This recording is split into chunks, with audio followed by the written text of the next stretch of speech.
Hello and good morning all dear student. आप लोगों का जो चैप्टर 6 है वो कंप्लीट हो गया है। अब आज के वीडियो में मैं आप लोगों को चैप्टर 7 को एक्सप्लेन करूंगा। चैप्टर 7 का नेम क्या है? The prairies the grassland. जो प्रेयरीज है यानी कि एक ऐसी जगह जहाँ पे सिर्फ क्या है, ग्रास यानी घास का मैदान चारों तरफ देखने को मिलता है। The places with moderate rainfall are fertile but due to not much rainfall.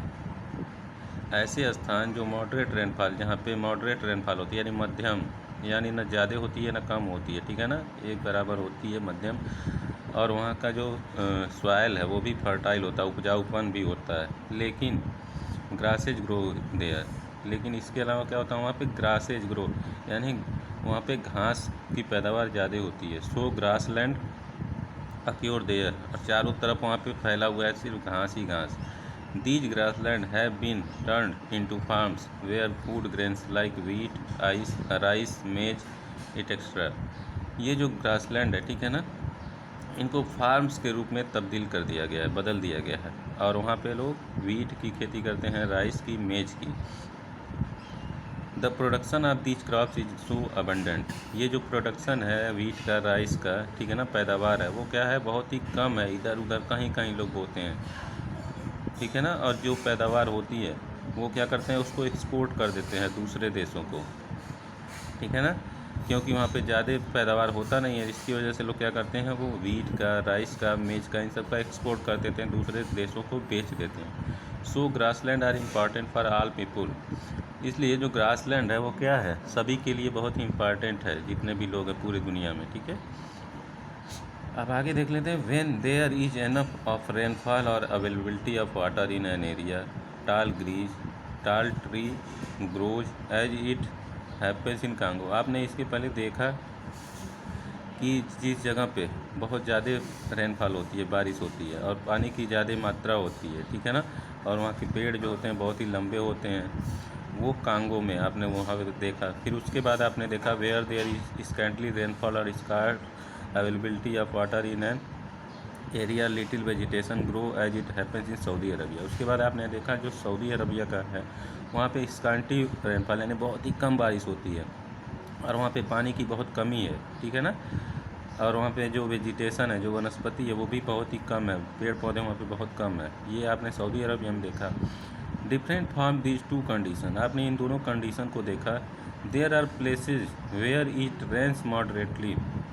आपने देखा ऐसे स्थानों पे क्या होता है, जिस जगहों पे मॉडरेटली रेन होता है यानी मध्यम, न ज़्यादा न कम, ठीक है ना, उस जगह पे moderate rain is not sufficient to support tree.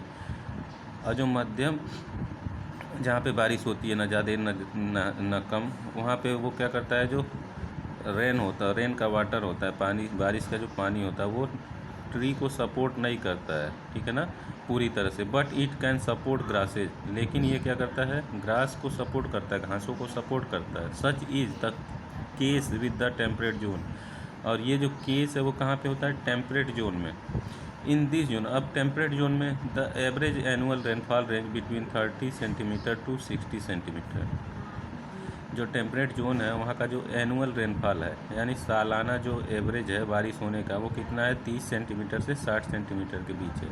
Which is sufficient to support grasses and a few trees. ये किसको सपोर्ट करता है, ग्रासेज को सपोर्ट करता है, और कुछ ऐसे ट्री हैं जिनको वो सपोर्ट करता है। दिस इज़ द रीजन, यही कारण है कि that extensive grassland and few trees are found in this zone. इसी कारण से यहाँ पे जो ग्रासलैंड है, ठीक है ना, वहाँ पे सबसे बहुत ही कम पेड़ वगैरह मिलते हैं और चारों तरफ आपको सिर्फ घास ही घास दिखाई देता है। Grassland are known by different names in different places. जो ग्रासलैंड है, घास के जो मैदान है, वो अलग अलग जगहों पे अलग अलग नामों से उनको पुकारा जाता है। जैसे जो पम्पास घास है, ठीक है ना, जो कहाँ पे है, साउथ अमेरिका में। साउथ अमेरिका में जो ग्रासलैंड है उसको, जो ग्रास पाया जाता है उसको पम्पास बोला जाता है। फिर आ जाते हैं ऑस्ट्रेलिया में जो घास पाई जाती है उसको डाउन्स बोलते हैं।